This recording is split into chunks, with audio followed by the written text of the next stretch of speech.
اپنی بشارتوں میں بیان کیا۔ نبی کی عظمت کا ایک پہلو وہ بھی ہے جس کے بارے میں حضرت آمنہ کہتی ہے جب سے یہ بچہ میرے پیٹ میں آیا ہے میں اگر اپنے قدم کو پتھر پر رکھتی ہوں تو پتھر بھی موم بن کر میرے قدموں کے بوسے لیتے ہیں۔ نبی کی عظمت کا ایک پہلو وہ بھی ہے جس کے بارے میں حضرت آمنہ کہتی ہے جب سے یہ بچہ میرے پیٹ میں آیا ہے میں اگر راستے میں چلتی ہوں تو آسمان کے ابر رحمت بھی مجھ پہ سایہ کرتے ہیں۔ نبی کی عظمت کا ایک پہلو وہ بھی ہے میرا نبی اگر انگلی کا اشارہ کر دے تو اللہ چاند کو دو ٹکڑا کر کے کھلونا بنا دے۔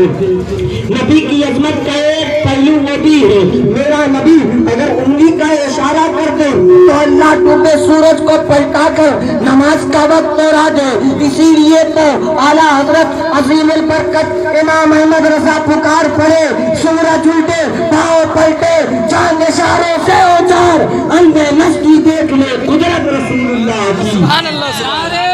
تکبیر، اللہ اکبر، نعرہ تکبیر، نعرہ رسالت، سرکار کی آمد، سرکار کی آمد، مدنی کی آمد، طہا کی آمد، یاسین کی آمد، طیبہ کی آمد، نعرہ تکبیر، نعرہ۔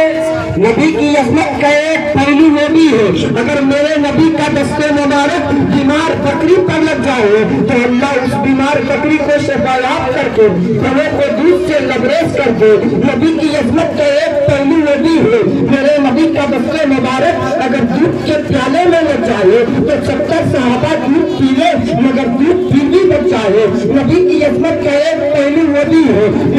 میرے نبی کے جسم کا پسینہ اگر کسی صحابی کے کپڑے پر لگ جائے تو دنیا کا مشک و عنبر بھی اس خوشبو کا مقابلہ نہ کر سکے۔ نبی کی عظمت کا ایک پہلو وہ بھی ہے میرا نبی اگر رات کی تاریکی میں مسکرا پڑے تو میرے نبی کے دندان مبارک سے اس قدر روشنی پھوٹے کہ اس روشنی میں بھی سیدہ عائشہ کی گم ہونے والی سوئی مل جائے تو بریلی کے اعلیٰ حضرت اچھے رضا پیارے رضا امام احمد رضا پکار پڑے سب سے اعلیٰ ہمارا نبی دونوں عالم کا دلہا ہمارا نبی سارے بچوں میں اونچا سمجھے سے سارے بچوں میں اونچا سمجھے سے اور اس اونچے سے اونچا ہمارا نبی۔ واخر دعوانا